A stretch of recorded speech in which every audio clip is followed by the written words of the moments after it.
This morning I was thinking about our innate nature, the nature of joy within us, and how we could just do a thought experiment, imagine that we are joy in essence, we are bliss, we are ananda.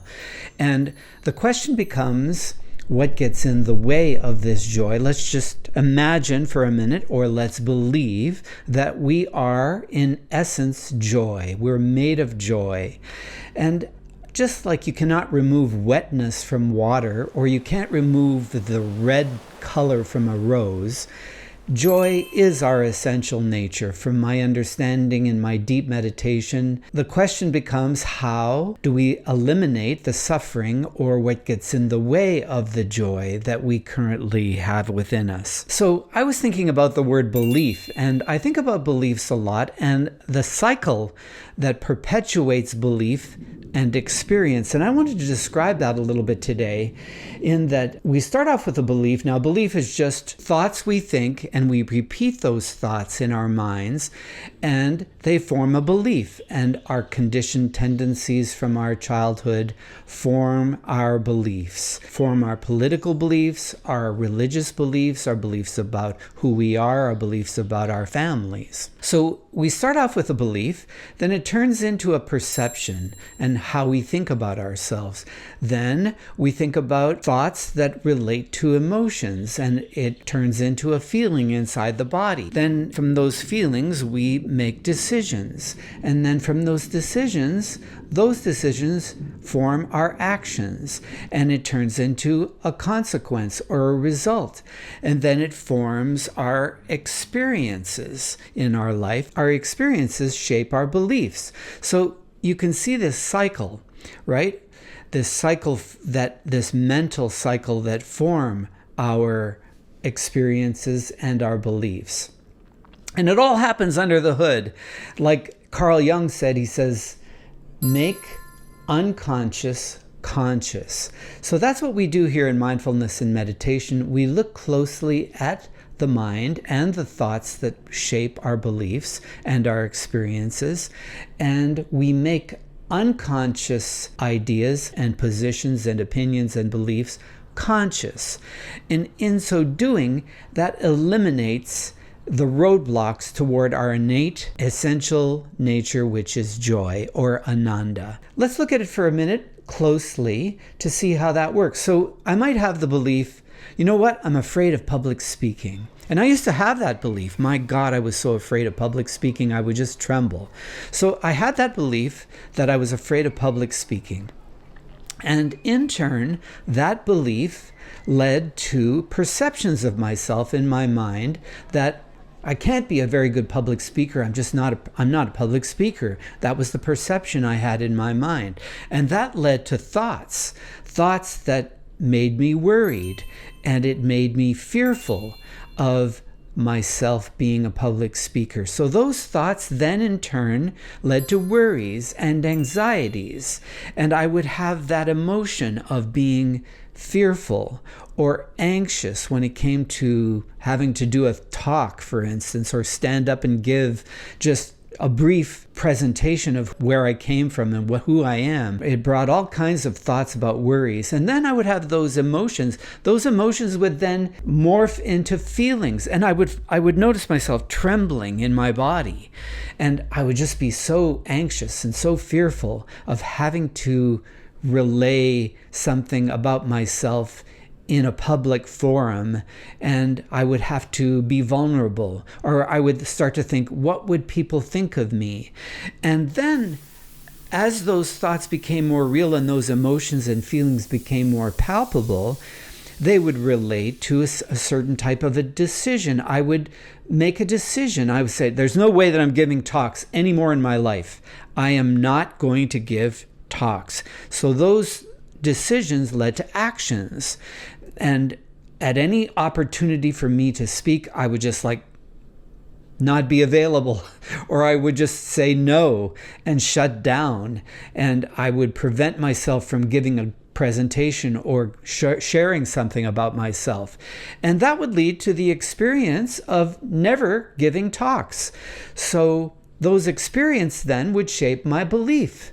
And that's the cycle.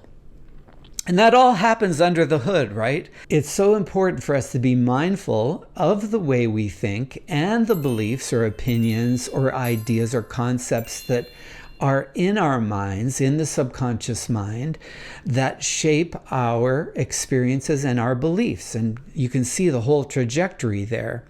You know, how we just can limit our joy. We can limit our innate loveliness, our innate divinity by the thoughts we think. I like that saying by Wayne Dyer. You don't see the world as it is, you see the world as you are.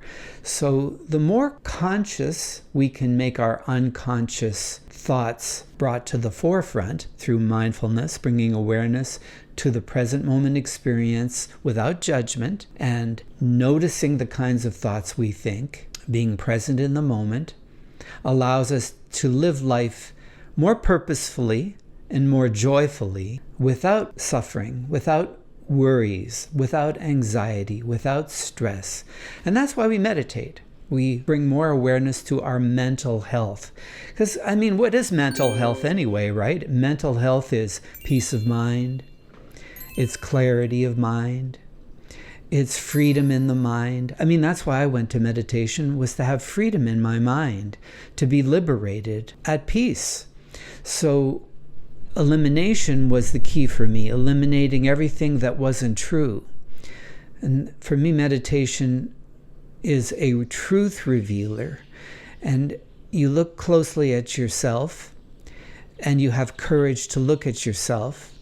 And another factor is acceptance, accepting yourself just as you are. That's enlightenment. That's awakening. Awakening to the truth of who you are. And I always like the admonition by Ramana Maharshi. And he says, your self-realization is the greatest service you can render the world. And that's one of my favorite sayings, because it's true. If you can focus and learn to be courageous and accepting with yourself, then that translates to the cumulative thought-making machinery of all consciousness. You can relax more into your life. You can be with others in a way that's more peaceful. You can accept others because you've learned to accept yourself. You can be courageous with others because you've learned to be courageous with yourself, to look closely at yourself. So, you know, I still have my days. Like this week, I had some emotional upsets and I found myself like eating a bag of cheese puffs and eating ice cream and chocolate ice cream with peanut butter cups in it because I was unhappy about something that was occurring. And I had this emotional upset, and I relieved the upset by eating a bunch of junk food. You realize that you're flawed and that you're not perfect, but you try, right? You do your best. And you have days where things don't go so well. And then you have other days that go, you know, famously well. And you're this enlightened being on the planet and you notice your divinity. And then other days you're flawed and you're lying on the bed going, what the heck? What am I doing? Or what do I need to do next? You know, that's the big question, the future question. And I've been pondering on that too, about vision and about coming to terms with what's the vision for my life. And I realize, you know, you cannot find happiness in achievement. And I've come to that this week. This was kind of a revelation in that you point toward goals and objectives to achieve things, and it's a beautiful thing to achieve things. But I'm finding that the process, the journey is more important. That's where the challenge is. That's where the happiness lies. That's where the joy lies, in the journey. You're trying, you're struggling, you're trying. I'm writing a song, or I'm playing the guitar, or I'm writing an article, and the effort, that space between the intention and the goal, that struggle, that journey, is where all the joy is. And then when you get to the goal, you get there and you go, oh, okay, I achieved it. And you might have a momentary feeling of joy or happiness, yet the true essence of our initiative, our intention, the true essence of the joy is in the challenge or in the journey. I'm trying to remember that. I'm trying to remember that because I'm very achievement and goal oriented. Or you might be conditioned with the belief that there needs to be an outcome, right? A result. Well, what the heck? Why am I going to write a song? There's a million songs out there. AI is doing all the songwriting these days. What's the point of it? Why should I paint this beautiful image? Why should I write this poetry? The purpose of it isn't to achieve the outcome.